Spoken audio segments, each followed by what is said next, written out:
when this fight first was made, I didn't know much about this fighter. Then I had a chance to do my homework and look him up. And I faced guys like this before, you know, and this is a guy that we can't overlook. You never overlook any opponent. We can't base everything just off power. Tank has unbelievable boxing skills. He has the will to win. And I see the same in this young guy right here also.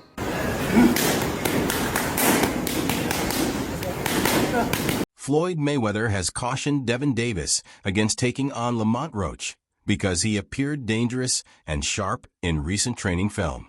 Because Davis is interested in huge battles, Mayweather, who is always strategic, thinks that Roach's skill set could present Davis with unanticipated dangers.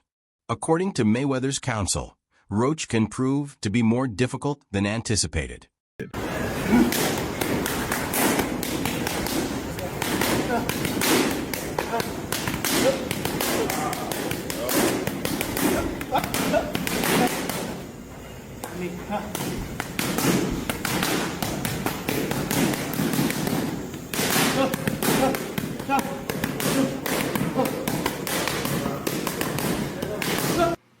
His trainer, hell of a trainer.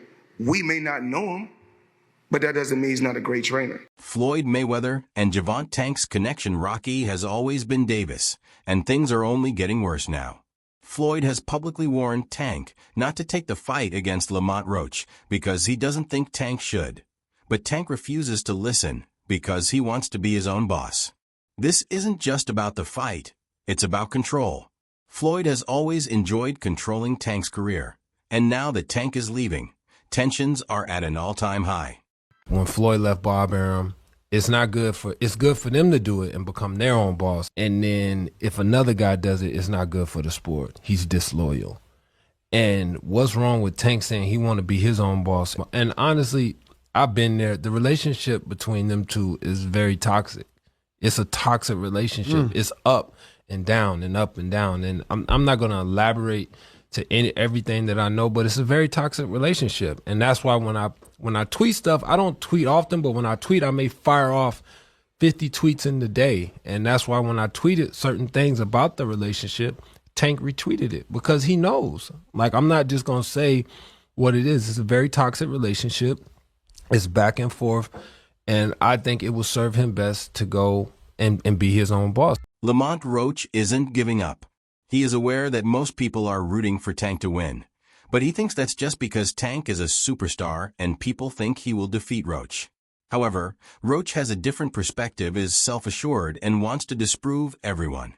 Yeah, for sure. Are you excited for that fight? I am. What are you looking most forward to? Winning. That's what I'm looking for. Looking most forward to, like, just shutting everybody up. The critics, the doubters, the haters. All them people who don't believe that I don't got a shot. It don't even be people that I can't win. People believe that I don't got a shot. Why are they doing you like that? I think people go with what they know. They see him. He's a star. He knocked people out. They don't. But y'all have fought before, so you know how he fights. Yeah, I know how he fights. I mean, and I watch him too. At the end of the day, I'm a boxing fan too. So, like, I watch boxing and I see him fight too. So yeah, I know his style. Lamont Roach is not only certain that he has a strategy, but he also thinks that once they are in the ring together, Tank won't be the same overpowering fighter. Roach has been training for this moment and believes he has the means to alter the course of events. Why was it so easy when he fought Frank Martin? Frank Martin was inexperienced and nervous. You know, it is what it is. It's going to be a different fight when I'm in there. He's going to be a different fighter when he's fighting me. What's your game plan? Whoop his ass. I'm always looking for a knockout. No matter what, I'm always prepared for 12 rounds. But I'm always looking for a knockout, and if I get the chance, I'm going to try to knock his head off. Roach has stated unequivocally that this is a fight between two warriors, and that he does not view Tank as invincible or scared. Two dogs enter the ring, but only one emerges victorious, and in his mind, he is already the winner. Roach's speech conveys that he genuinely thinks this is his moment, not just that he is confident. I think he actually took this fight for the naysayers and all this and all the people talking shit about the fight. I think he actually took the fight because he know that I'm a dog, and he want to prove his skills against a dog. So I'm gonna show y'all what happens when two dogs get in the ring together, and I'm gonna be the one. Obviously, I'm gonna be the one coming out victorious, and we're gonna put on a hell of a show for y'all. So tune in, by the fight. Tank. Davis has formally challenged Roach to enter the ring because he is fed up with the back and forth and isn't amenable to the trash talk that has been intensifying between him and his crew. Tank isn't one to overlook things. Beat his ass for y'all. For real. Man, be quiet. I don't give a f*** if y'all was quiet, if y'all was loud. We got the whole hood over there. Like, twist it up. I don't give a f*** about none of that. Y'all can do whatever y'all want. My mother, he can't stop nothing over here. None of that. Not at all. I'm telling you, I'm going to f*** him up. Not at all. Never. Nothing's going to get f***ed up over here. What do I look like getting f***ed up? Okay. That shit ain't never going to stop nothing over here. And he gonna pay for it. I guarantee he pay for it. I can't. I guarantee it. Calm down. Calm down, brother. Come to the fight. Come to the fight. They probably gonna get you fucked up.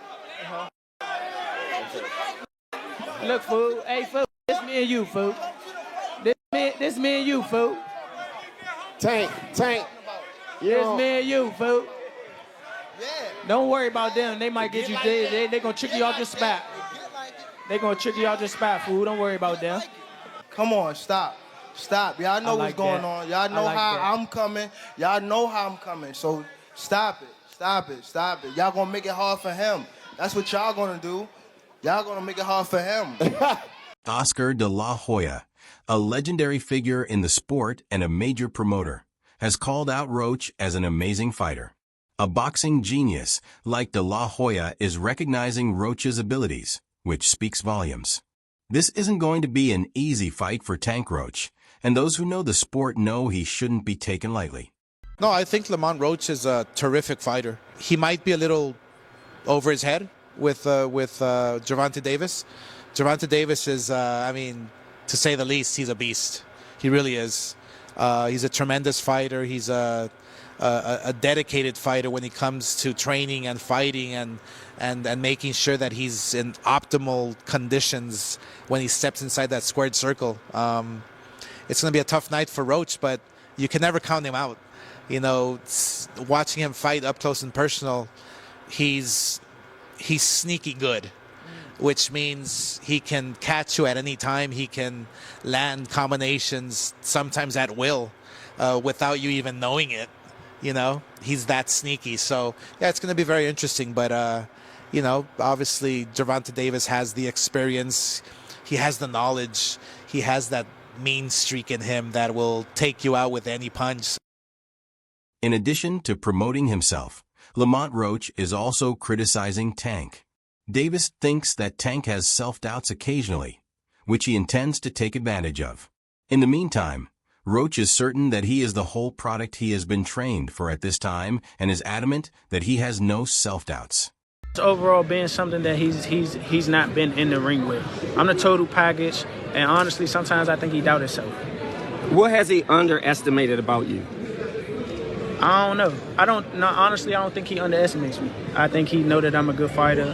He'll tell y'all. I think he's going to train his ass off, and hopefully we get the best version of him. And did you take this fight as soon as it was offered? No. But, yeah, no. Tank told me you had sneaky power, I'm assuming from the amateurs and when you guys sparred. And from what he saw when the motherfuckers going down. What was that? And from what he could see for them niggas going down when I hit them. Excuse my language. Would you agree, like, your kind of technique has a lot of different type of sneakiness and he's aware of it, so? Yeah, for sure. I think so. I mean, that's all that makes for a great fight, though, that he's aware. You know what I'm saying? That we know he's going to be ready. Are you doing anything different as far as training going into this fight versus your other fights? I do something different every training camp. I make the workload harder. Obviously, this is a 3-division world champ. And, you know, we got to train. We got to train like we fight one of the best fighters ever. Showbiz, a well-known boxing analyst, has an intriguing opinion. He actually thinks that Tank might lose this fight because Roach is at the peak of his career and Tank is not, and that this fight could be more dangerous than people realize. Gervonta versus Lamont Roach. We've all seen this as an easy fight for Tank. But now thinking about it, and maybe this is by design, who knows? I may be taking the bait, but there's a lot of outside messy things that's going on that makes me say, okay, his performance against Lamont Roach may just be in jeopardy. One, all the things and all the rumors you're hearing about his team. Alvin Ford, is he training Tank? He doesn't seem happy about the sport of boxing, saying boxing sucks. He hasn't been sounding positive. It's just a bunch of stuff outside that makes me think, is his heart in it? All right, if you look at face-to-face with Lamont Roach, he's not saying anything against Lamont Roach. He's saying things against everybody else but Roach. It's almost like Lamont Roach isn't his op, while Lamont Roach, this is his moment for Tank. So you can expect this to be the best Lamont Roach you've ever seen versus probably the worst Gervonta Tank Davis you ever seen. And this may be an opportunity to get to the bag. Since Tank is a pay-per-view star, promoter Eddie Hearn believes that even though this isn't the biggest fight, it will still be profitable. He doesn't suggest that the bout is particularly good in terms of talent level, but he does think it will bring in a lot of money. So, Gervonta Davis makes a lot of money, right? He's been making a lot of money because he's been doing big fights and big pay-per-views. But probably what happens is he's on some kind of minimum, but on a lot of upside. And because the shows have been doing very well, he's been making a lot of money. So then he fights Lamont Roach, which, although it's not a bad fight, is going to bomb at the pay-per-view, at the box office, everywhere, right? In terms of what he's been doing. Lamont's brother, Jordan Roach, isn't holding back when he says that Lamont is going to blow Tank out. He says he's seen Lamont in the gym and he's never looked better. The Roach camp is very confident and thinks Tank isn't prepared for what's coming. So, speaking of Big Bro, man, he's got a big fight coming up March 1st, man. Barclays Center, Brooklyn. I will be in the house against Tank Davis, man. How excited are you for that fight? I'm excited to, you know, be brothers with the new face of boxing. So I'm very excited. So obviously you see little Big Bro coming out with the upset. A lot of people are going to pick Tank going into that fight, but how do you see that playing out? I see my brother walking out victorious. So there's no doubt, not because that's my brother, but because I've seen him in the gym. Connor, a British boxer Tank, is making a mistake, according to Ben, who branded Tank a fool for deciding to fight Lamont Roach. Ben believes that this is a risky battle that isn't appropriate for Tank. Some people think that this fight has another cause. I don't know Lamont Roach, but, you know, when you look at Shakur Stevenson, when you're looking at, you know, these other fighters that he should really be fighting, you know, he don't want to do them fights. He wants to retire. Yeah. So don't come and but don't come at me and go, oh yeah, let's give it all, you know, very big bollocks, and go, oh yeah, let's give him some stick, and then make out like we want the fight. And then we send an offer over, and then you fight for 15 million, and yet you fight Lamont Roach. Don't do all that. Do you know what I mean? It was a real offer. That was true then. It was a real offer. We offered. I said, listen, you keep talking shit. My promoter's going to get back to you in 48 hours. 50 minutes. Initial offer sent over. You know, but was it Unquell didn't let him out to play? His boss didn't let him out. That's it. So he wants to talk about, 50 million. First offer. There was room to negotiate. Of course there was. But he's an idiot. I don't even know if he knows what negotiating means. Mike Tyson claims that occasionally, fighters enter certain fights merely to enrich their friends.